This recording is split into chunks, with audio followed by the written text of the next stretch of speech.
Bonjour à tous, toujours au Head Paddle Open à Bouc-Bel-Air, au Lean Paddle Sport, et avec nous Monsieur Patrick Fouquet, sélectionneur de l'équipe de France, dames et messieurs.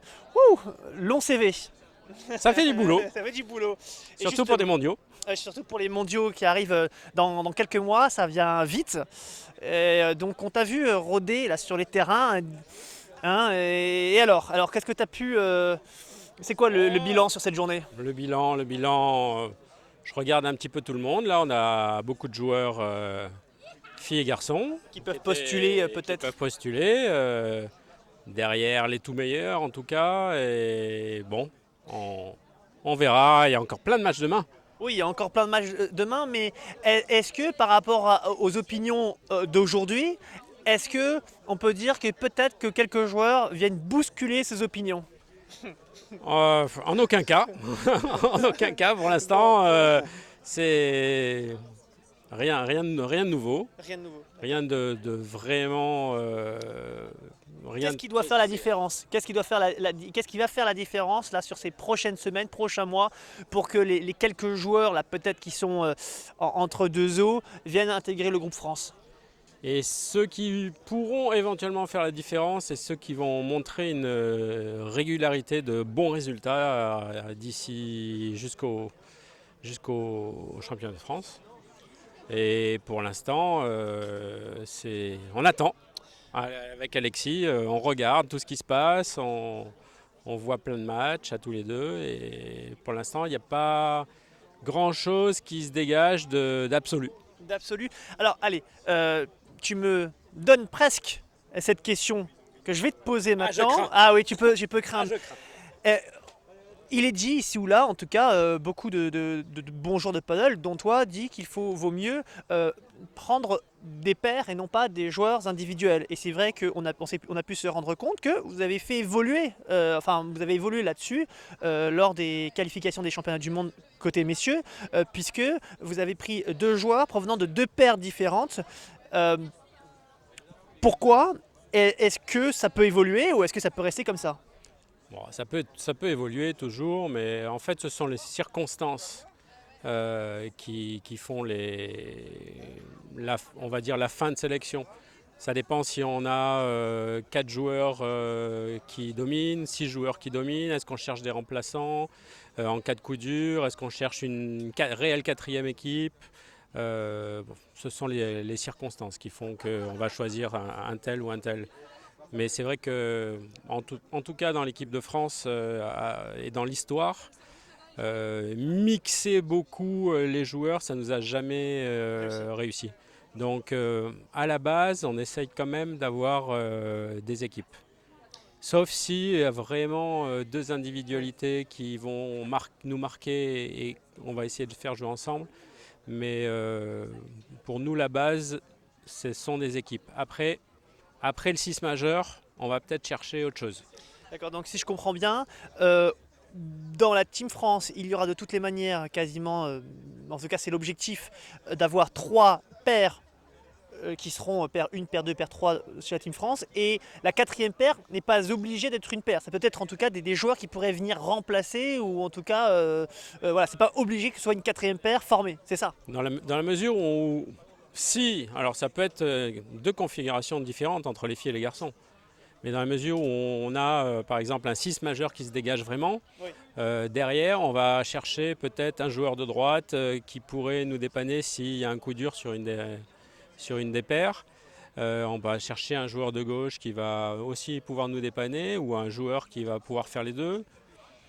D'accord. Ça va dépendre du niveau, ça va dépendre de nos besoins, enfin, il y a beaucoup de facteurs. Et puis le facteur aussi, c'est que si on a vraiment un 6 majeur, c'est la vie de groupe. Didier Deschamps nous a bien appris beaucoup de choses. Qu'on ne prend pas forcément les meilleurs, et qu'il y a d'autres qualités qui viennent en compte. Voilà, qu'une fois qu'on a l'équipe type, derrière il y a d'autres qualités qui viennent en compte chez les joueurs qui vont peut-être pas jouer de la semaine. Et là, c'est un autre job. Allez, dernière question. Pat, est-ce qu'on a le droit de se sélectionner soi-même lorsqu'on estime qu'on peut être cette pièce maîtresse dans un groupe?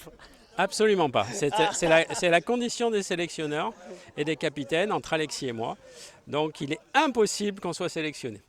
Allez, enfin, ah bah, tu sais quoi, j'ai une autre dernière question pour toi. Est-ce qu'il y aura un autre stage de paddle? On a pu en parler encore récemment avec les joueurs de paddle. Par exemple, Pierre-Étienne Morillon estime qu'il aurait pu être appelé pour le stage, pour les stages de paddle. Pourquoi n'a-t-il pas été appelé? Et quand il y aura... quand- Pourquoi? Alors, tiens, première question, Pierre-Étienne Morillon se trouve à côté de nous. Il a des projets, il s'entraîne nuit et jour. Il s'entraîne notamment la nuit, beaucoup la nuit. Voilà, pourquoi n'a-t-il pas été appelé pour ce stage de paddle? Alors je vais répondre à Pierre puisqu'il est en face de moi. Alors, la première chose, c'est que Ed n'a pas assez financé le stage. Non, et que on avait une base et que derrière la base, on avait 20 joueurs qui pouvaient être potentiellement dans cette équipe et qu'il fallait faire un choix. On a fait le choix d'une certaine politique à l'époque où on devait faire le stage. C'était la base des joueurs du championnat d'Europe avec leurs nouveaux partenaires. Mais à côté de ça, on aurait pu avoir... on a 20 joueurs de niveau équivalent derrière nos tout meilleurs. Donc la fourchette est large et on a l'œil de toute manière sur tout le monde. Quand on voit un Pierre-Étienne Morillon, comme la prestation qu'il vient de livrer, notamment dans le deuxième et troisième set, on se dit... on se dit ça reste encore loin, quoi, non?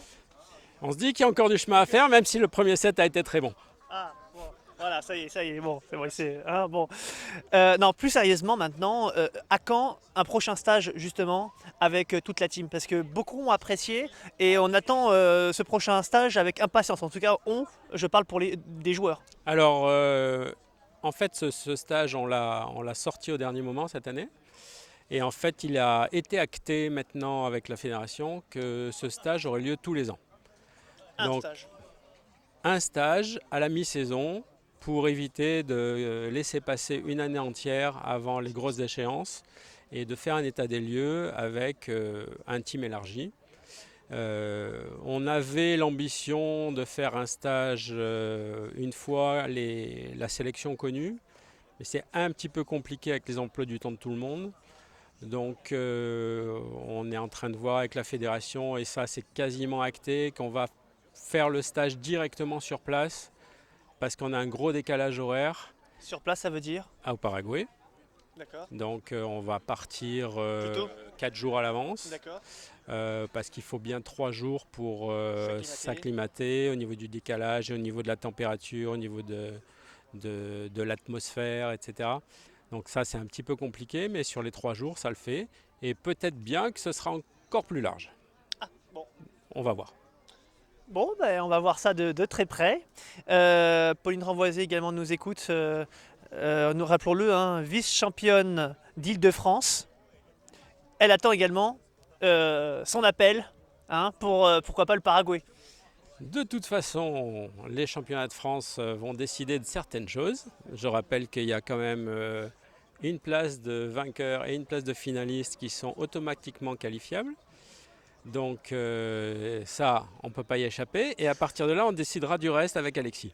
D'accord, donc Pauline Renvoisé peut être sélectionnée dans la Team France si elle remporte les championnats de France de paddle. Bah on n'est pas très loin. Ça sera du sûr.